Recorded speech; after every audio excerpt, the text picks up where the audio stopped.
Tanggal 12 April, hari ke-103. Bacaan 2 Raja-Raja 18 ayat 21. Reformasi Hizkia. Garis besar. Dengan terjadinya penawanan dan pembuangan Israel, tirai itu jatuh ke atas 10 suku utara. Tapi bagaimana dengan saudara sebangsa mereka di selatan? Akankah mereka belajar dari malapetaka yang terjadi di Israel dan kembali kepada Tuhan? Pada saat yang penting ini, Allah membangkitkan Hizkia yang melakukan apa yang benar di mata Tuhan, tepat seperti yang dilakukan Daud, bapa leluhurnya. 2 Raja-Raja pasal 18 ayat 3. Secara spiritual, Hizkia melembagakan reformasi besar-besaran untuk membawa bangsa itu kembali kepada penyembahan Allah dengan sepenuh hati. Secara politis, ia menolak untuk membayar upeti kepada Asyur. Sebaliknya, ia memilih untuk mempercayai Tuhan menjadi tempat perlindungannya dari pembalasan Asyur. Sebagai jawaban atas doanya, Tuhan menghancurkan pasukan Asyur. Namun, pada saat kematiannya, kebanggaan dan kecerobohan Hizkia menyebabkan hari-hari Yehuda akan berakhir. Renungan harian. Jika Anda mencari bantuan dalam kehidupan doa Anda, mengapa tidak meluangkan waktu untuk mempelajari tokoh Perjanjian Lama yang doanya dijawab oleh Tuhan? Hizkia adalah seorang yang beriman. 2 Raja-Raja pasal 18 ayat 5, dan juga seorang pria yang berdoa. Reaksi pertamanya ketika dihadapkan dengan masalah adalah membawa masalahnya itu ke hadapan Tuhan. Apakah masalahnya itu berupa 185.000 orang Asyur yang tidak diundang dalam pasal 19 ayat 35, atau sakit yang mematikan seperti diungkapkan dalam pasal 20 ayat 1 dan 7? Hizkia membawa semuanya itu kepada Tuhan dalam doa. Dan ketika ia berdoa, banyak hal terjadi. Doa bukanlah formula ajaib, tetapi doa merupakan komunikasi verbal dengan Allah pencipta yang berdaulat. Periksalah kebiasaan doa Anda saat ini. Apakah doa Anda dibangun di atas hubungan pribadi Anda dengan Tuhan? Apakah Anda memperkuat kehidupan doa Anda dengan melatihnya setiap hari? Apakah Anda lebih nyaman berbicara dengan Tuhan hari ini daripada setahun yang lalu? Cobalah hal ini. Setiap kali Anda masuk atau keluar dari mobil Anda hari ini, habiskan beberapa detik dengan berdoa. Anda akan merasa bahwa kebiasaan ini akan menjadi sesuatu hal yang baik.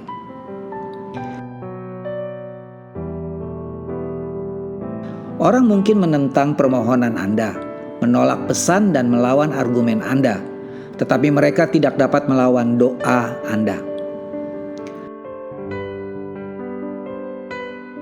Pendalaman. Menghancurkan ular tembaga.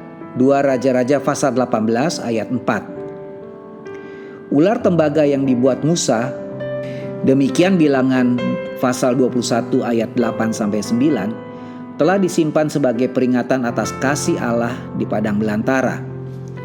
Tetapi seperti yang sering terjadi, orang-orang Israel membiarkan diri mereka dipengaruhi oleh tetangga-tetangga kafir mereka dan mulai menyembah patung itu sebagai dewa.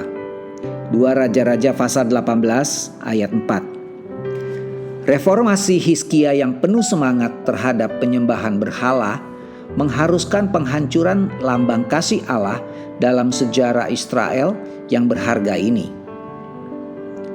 Meyakinkan teman atau menginspirasi musuh. 2 Raja-Raja pasal 20 ayat 13. Ucapan terima kasih Hizkia terhadap utusan Babel dilakukan dalam bentuk pengungkapan seluruh harta kerajaan. Ini adalah perilaku khas bagi seorang raja yang ingin membuat perjanjian aliansi. Yesaya mengatakan bahwa hal itu merupakan perilaku sembrono jika sekutu tidak dapat dipercaya. Tetapi sebelum perjanjian aliansi itu direalisasikan, beberapa tahun kemudian kerajaan Babel menyerang dan akhirnya mengambil semua harta Yerusalem, serta sebagian besar penduduknya. Amin. Tuhan Yesus memberkati.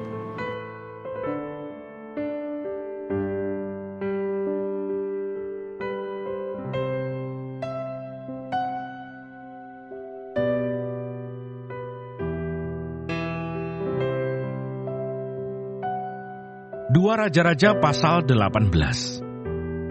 Hizkia Raja Yehuda. Maka dalam tahun ketiga zaman Hosea bin Ela Raja Israel, Hizkia anak Ahaz Raja Yehuda menjadi raja. Ia berumur 25 tahun pada waktu ia menjadi raja, dan 29 tahun lamanya ia memerintah di Yerusalem. Nama ibunya ialah Abi, anak Zakaria. Ia melakukan apa yang benar di mata Tuhan, tepat seperti yang dilakukan Daud bapa leluhurnya. Dialah yang menjauhkan bukit-bukit pengorbanan, dan yang meremukkan tugu-tugu berhala, dan yang menebang tiang-tiang berhala, dan yang menghancurkan ular tembaga yang dibuat Musa. Sebab sampai pada masa itu orang Israel memang masih membakar korban bagi ular itu, yang namanya disebut Nehustan. Ia percaya kepada Tuhan Allah Israel, dan di antara semua raja-raja Yehuda, baik yang sesudah dia maupun yang sebelumnya, tidak ada lagi yang sama seperti dia. Ia berpaut kepada Tuhan, tidak menyimpang daripada mengikuti dia, dan ia berpegang pada perintah-perintah Tuhan yang telah diperintahkannya kepada Musa.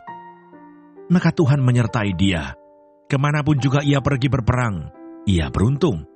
Ia memberontak kepada Raja Asyur dan tidak lagi takluk kepadanya. Dialah yang mengalahkan orang Filistin sampai ke Gaza dan memusnahkan daerahnya, baik menara-menara penjagaan maupun kota-kota yang berkubu. Dalam tahun keempat, zaman Raja Hizkia, itulah tahun ketujuh zaman Hosea bin Ela Raja Israel, majulah Salmaneser Raja Asyur menyerang Samaria dan mengepungnya. Direbutlah itu sesudah lewat 3 tahun. Dalam tahun ke-6 zaman Hizkia, itulah tahun ke-9 zaman Hosea Raja Israel, direbutlah Samaria. Raja Asyur mengangkut orang Israel ke dalam pembuangan ke Asyur dan menempatkan mereka di Halah pada sungai Habor, yakni sungai negeri Gosan, dan di kota-kota orang Madai, oleh karena mereka tidak mau mendengarkan suara Tuhan Allah mereka dan melanggar perjanjiannya, yakni segala yang diperintahkan oleh Musa, hamba Tuhan. Mereka tidak mau mendengarkannya dan tidak mau melakukannya. Yerusalem dikepung oleh Sanherib. Dalam tahun ke-14 zaman Raja Hizkia, majulah Sanherib Raja Asyur menyerang segala kota berkubu negeri Yehuda, lalu merebutnya.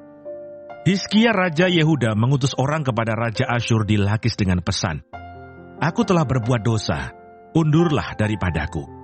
Apapun yang kau bebankan kepadaku akan kupikul." Kemudian Raja Asyur membebankan kepada Hizkia Raja Yehuda 300 talenta perak dan 30 talenta emas. Hizkia memberikan segala perak yang terdapat dalam rumah Tuhan dan dalam perbendaharaan istana raja. Pada waktu itu Hizkia mengerat emas dari pintu-pintu dan dari jenang-jenang pintu bait Tuhan yang telah dilapisi oleh Hizkia Raja Yehuda.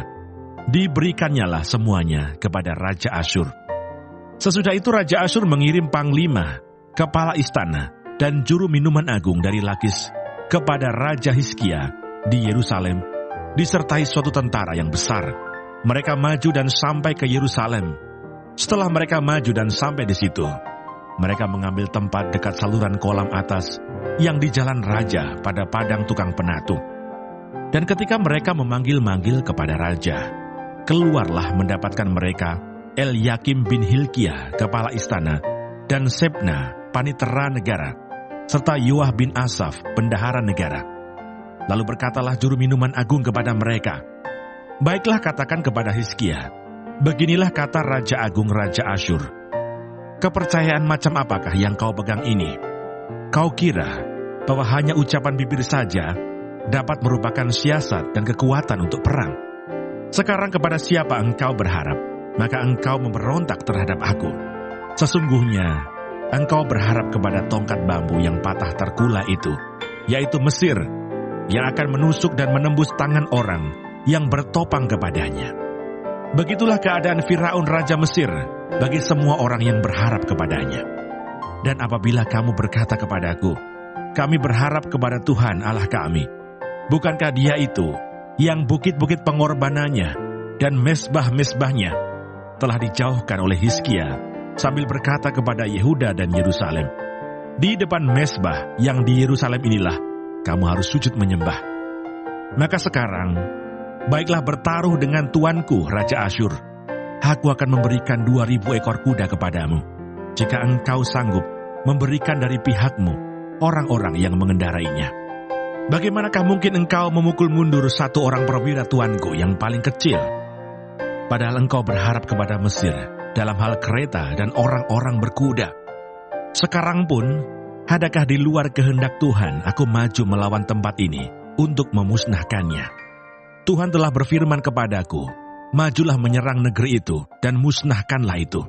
Lalu berkatalah Elyakim bin Hilkia, Sebna dan Yoah kepada juru minuman agung, silakan berbicara dalam bahasa Aram kepada hamba-hambamu ini, sebab kami mengerti, tetapi janganlah berbicara dengan kami dalam bahasa Yehuda, sambil didengar oleh rakyat yang ada di atas tembok. Tetapi juru minuman agung berkata kepada mereka, adakah tuanku mengutus aku untuk mengucapkan perkataan-perkataan ini hanya kepada tuanmu dan kepadamu saja? Bukankah juga kepada orang-orang yang duduk di atas tembok, yang memakan tahinya dan meminum air kencingnya bersama-sama dengan kamu?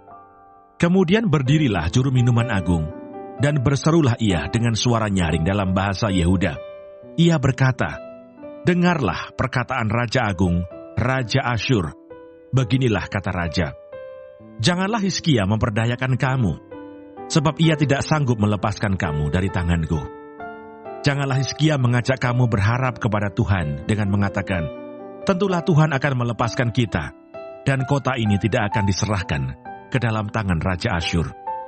Janganlah dengarkan Hizkia, sebab beginilah kata Raja Asyur, adakanlah perjanjian penyerahan dengan aku, dan datanglah keluar kepadaku.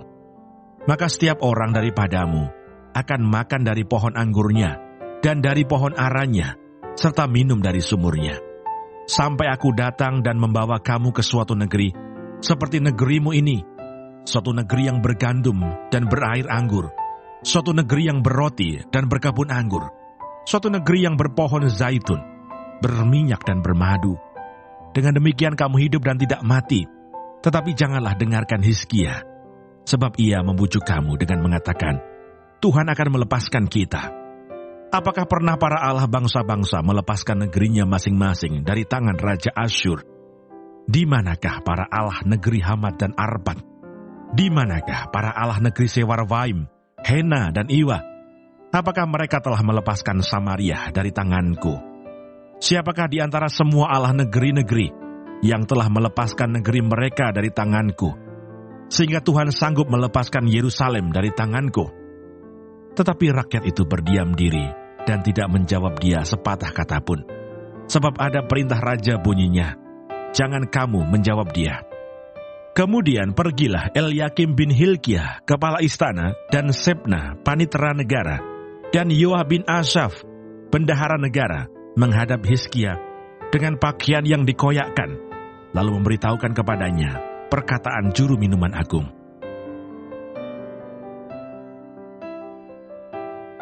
2 Raja-Raja pasal 19. Yerusalem luput dari tangan Sanherib. Segera sesudah Raja Hizkia mendengar itu, dikoyakkannyalah pakaiannya dan diselubunginyalah badannya dengan kain kabung. Lalu masuklah ia ke rumah Tuhan. Disuruhnyalah juga Elyakim kepala istana, Sebna panitera negara, dan yang tua-tua di antara para imam, dengan berselubungkan kain kabung kepada Nabi Yesaya bin Amos. Berkatalah mereka kepadanya, beginilah kata Hizkia, hari ini hari kesesakan, hari hukuman dan penistaan. Sebab sudah datang waktunya untuk melahirkan anak, tetapi tidak ada kekuatan untuk melahirkannya. Mungkin Tuhan Allahmu sudah mendengar segala perkataan juru minuman agung yang telah diutus oleh Raja Asyur tuannya untuk mencela Allah yang hidup. Sehingga Tuhan Allahmu mau memberi hukuman karena perkataan-perkataan yang telah didengarnya. Maka baiklah engkau menaikkan doa untuk sisa yang masih tinggal ini. Ketika pegawai-pegawai Raja Hizkia sampai kepada Yesaya, berkatalah Yesaya kepada mereka, beginilah kamu katakan kepada tuanmu, beginilah firman Tuhan, janganlah engkau takut terhadap perkataan yang kau dengar, yang telah diucapkan oleh budak-budak Raja Asyur untuk menghujat aku. Sesungguhnya aku akan menyuruh suatu roh masuk di dalamnya, sehingga ia mendengar suatu kabar dan pulang ke negerinya. Aku akan membuat dia mati rebah oleh pedang di negerinya sendiri. Ketika juru minuman agung pulang, didapatinya lah Raja Asyur berperang melawan Libna, sebab sudah didengarnya bahwa raja telah berangkat dari Lakis. Dalam pada itu raja mendengar tentang Tirhaka, Raja Ethiopia, berita yang demikian. Sesungguhnya, ia telah keluar berperang melawan engkau. Maka disuruhnyalah kembali utusan-utusan kepada Hizkia dengan pesan, beginilah harus kamu katakan kepada Hizkia Raja Yehuda, janganlah Allahmu yang kau percaya itu memperdayakan engkau dengan menjanjikan, Yerusalem tidak akan diserahkan ke tangan Raja Asyur. Sesungguhnya, engkau ini telah mendengar tentang yang dilakukan Raja-Raja Asyur kepada segala negeri, yakni bahwa mereka telah menumpasnya. Masakan engkau ini akan dilepaskan?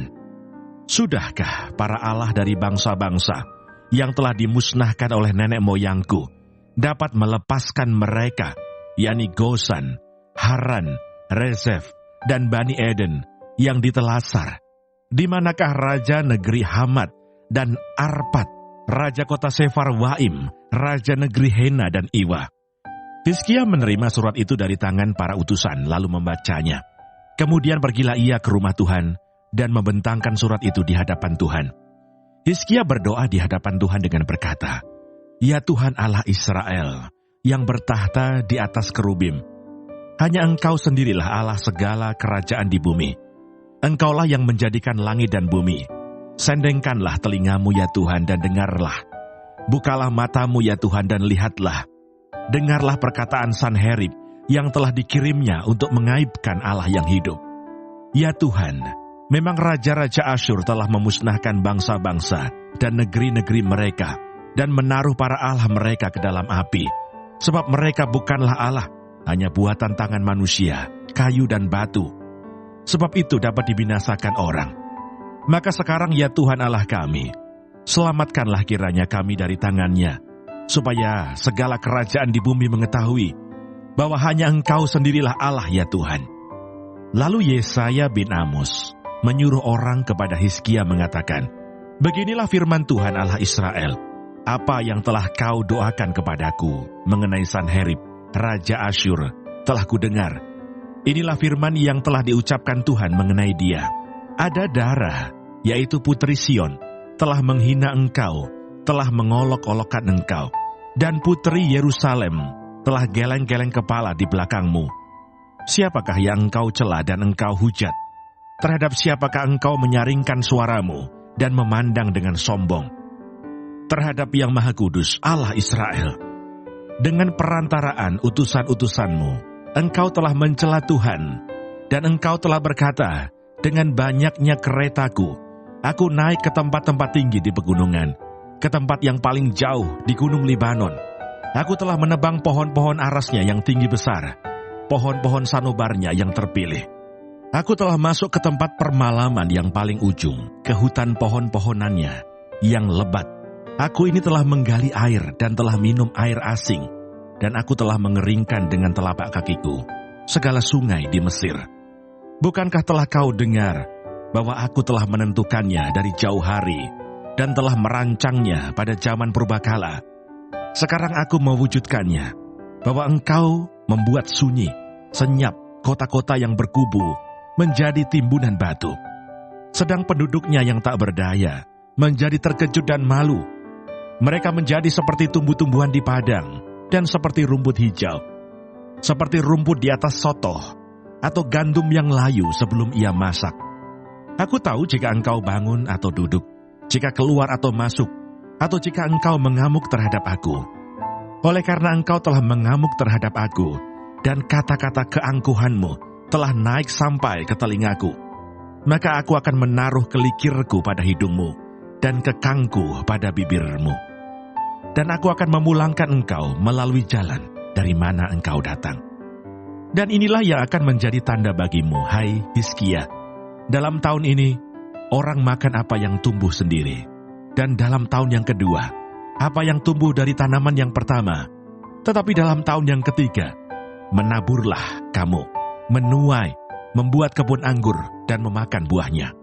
Dan orang-orang yang terluput di antara kaum Yehuda, yaitu orang-orang yang masih tertinggal, akan berakar pula ke bawah dan menghasilkan buah ke atas. Sebab dari Yerusalem akan keluar orang-orang yang tertinggal, dan dari Gunung Sion orang-orang yang terluput. Giat cemburu Tuhan semesta alam akan melakukan hal ini. Sebab itu beginilah firman Tuhan mengenai Raja Asyur. Ia tidak akan masuk ke kota ini, dan tidak akan menembakkan panah ke sana. Juga ia tidak akan mendatanginya dengan perisai, dan tidak akan menimbun tanah menjadi tembok untuk mengepungnya. Melalui jalan dari mana ia datang, ia akan pulang. Tetapi ke kota ini ia tidak akan masuk. Demikianlah firman Tuhan. Dan aku akan memagari kota ini untuk menyelamatkannya, oleh karena aku dan oleh karena Daud hambaku. Maka pada malam itu, keluarlah malaikat Tuhan. Lalu dibunuhnyalah 185.000 orang di dalam perkemahan Asyur. Keesokan harinya pagi-pagi tampaklah semuanya bangkai orang-orang mati belaka. Sebab itu berangkatlah Sanherib Raja Asyur dan pulang. Lalu tinggallah ia di Ninive. Pada suatu kali ketika ia sujud menyembah di dalam kuil Nisroh, Allahnya, maka Adramelech dan Sareser anak-anaknya membunuh dia dengan pedang, dan mereka meloloskan diri ke tanah Ararat.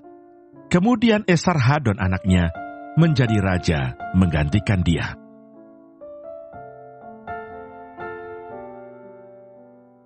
Dua Raja-Raja pasal 20. Hizkia sakit dan disembuhkan. Pada hari-hari itu, Hizkia jatuh sakit dan hampir mati. Lalu datanglah Nabi Yesaya bin Amos dan berkata kepadanya, "Beginilah firman Tuhan, sampaikanlah pesan terakhir kepada keluargamu, sebab engkau akan mati, tidak akan sembuh lagi." Lalu Hizkia memalingkan mukanya ke arah dinding, dan ia berdoa kepada Tuhan, "Ah Tuhan, ingatlah kiranya bahwa aku telah hidup di hadapan-Mu dengan setia dan dengan tulus hati, dan bahwa aku telah melakukan apa yang baik di mata-Mu." Kemudian menangislah Hizkia dengan sangat. Tetapi Yesaya belum lagi keluar dari pelataran tengah. Tiba-tiba datanglah firman Tuhan kepadanya.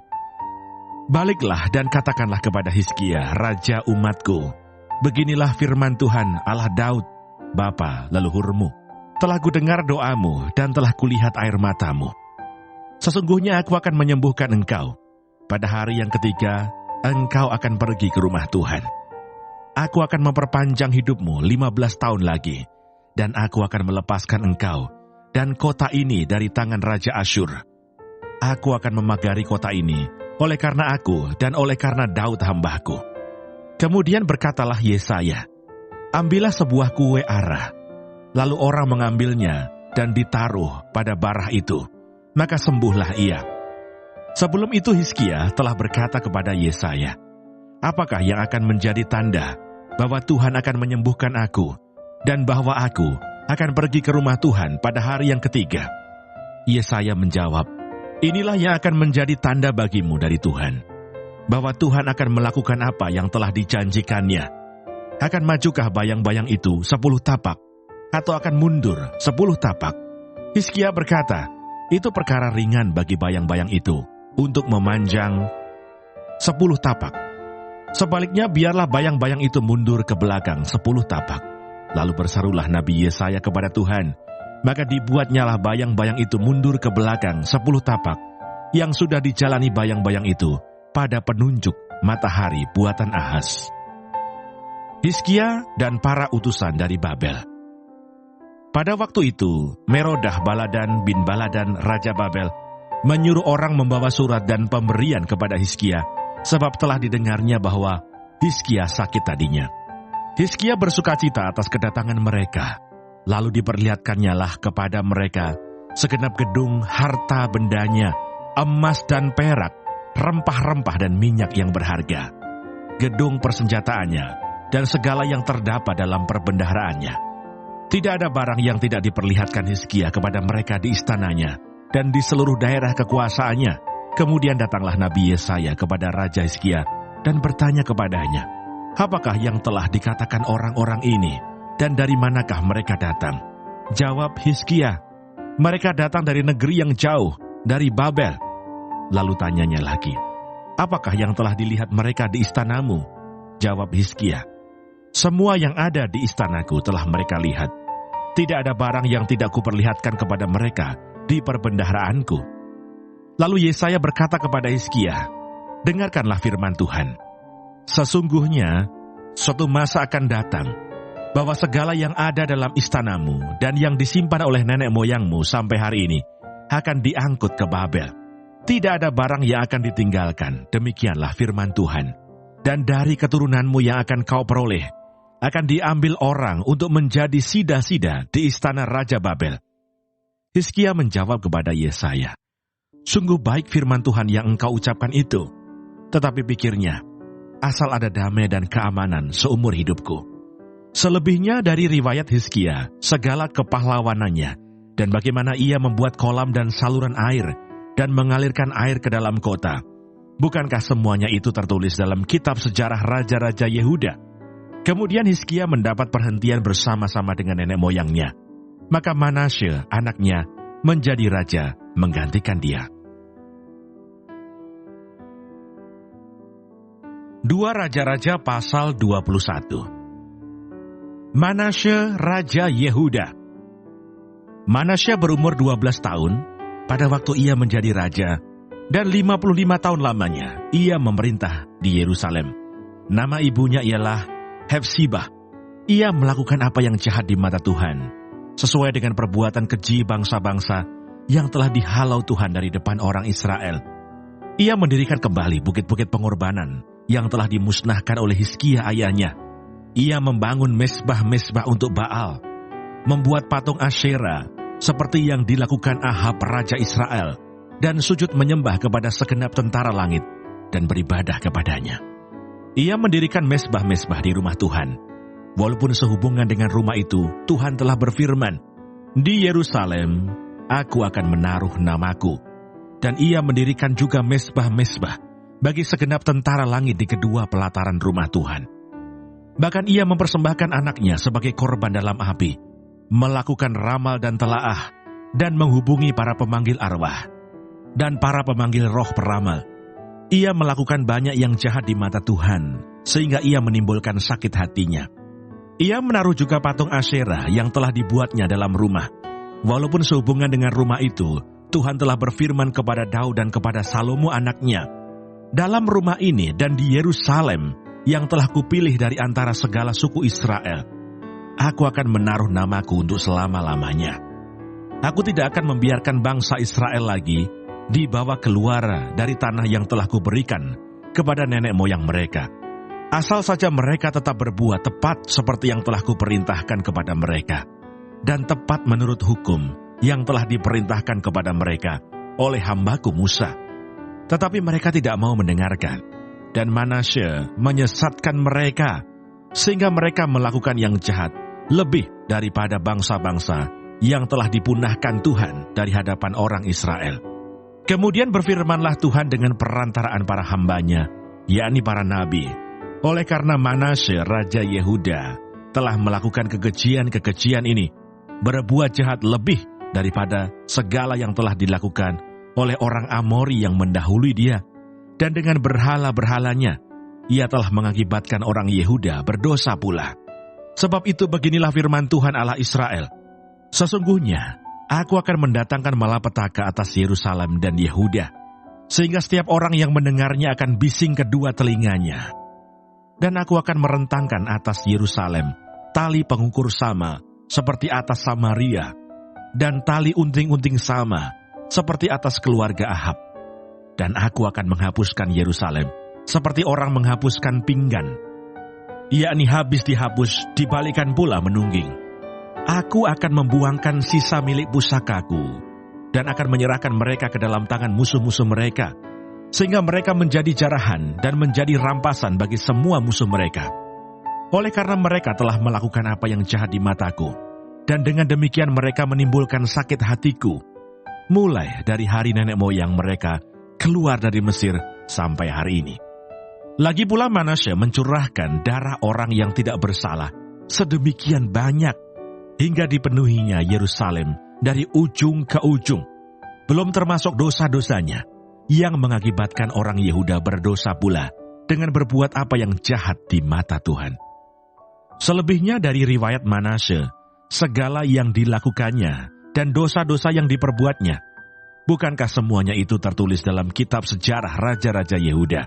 Kemudian Manasye mendapat perhentian bersama-sama dengan nenek moyangnya, dan ia dikuburkan di taman istananya, di Taman Usa. Maka Amon anaknya menjadi raja menggantikan dia. Amon Raja Yehuda. Amon berumur 22 tahun pada waktu ia menjadi raja, dan 2 tahun lamanya ia memerintah di Yerusalem. Nama ibunya ialah Mesulemet binti Harus dari Yotbah. Ia melakukan apa yang jahat di mata Tuhan, seperti yang telah dilakukan Manasye ayahnya. Ia hidup sama seperti ayahnya dahulu, sambil beribadah kepada berhala-berhala yang disembah oleh ayahnya, dan sujud menyembah kepada mereka. Ia meninggalkan Tuhan, Allah nenek moyangnya, dan tidak hidup menurut kehendak Tuhan. Dan pegawai-pegawai Amon mengadakan persepakatan melawan dia dan membunuh raja di istananya. Tetapi rakyat negeri itu membunuh semua orang yang mengadakan persepakatan melawan Raja Amon.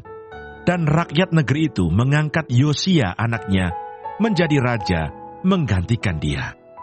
Selebihnya dari riwayat Amon, apa yang dilakukannya, bukankah semuanya itu tertulis dalam kitab sejarah Raja-Raja Yehuda? Kemudian ia dikuburkan dalam kuburnya di Taman Usa.